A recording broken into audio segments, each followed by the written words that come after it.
Cet événement qui est d'actualité dérange un peu tout le monde. Ce n'est pas évidemment ce que le monde a souhaité.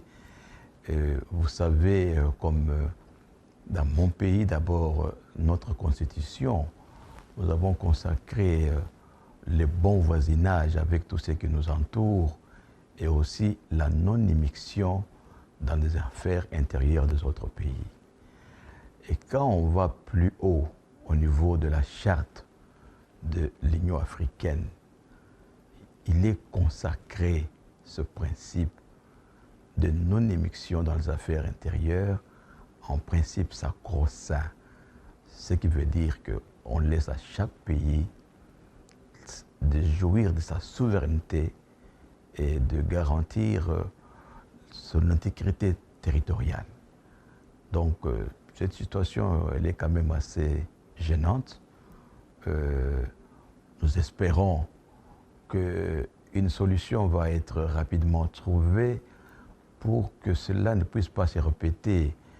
Vous savez qu'aujourd'hui, il y a plus de 180 pays qui ont des relations diplomatiques avec la Chine.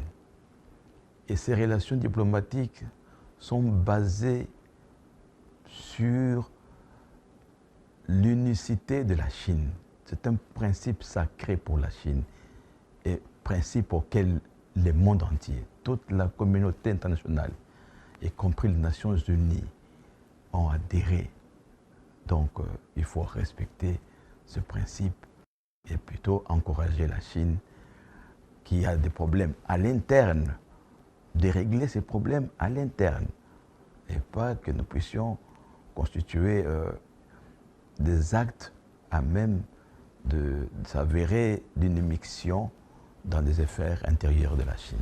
Voilà un peu la position de mon pays, c'est que nous sommes engagés, nous avons acté l'unicité de la Chine. Donc le principe d'une seule Chine est sacré et nous y adhérons depuis que nous sommes en relation diplomatique. Ça fait bientôt 50 ans.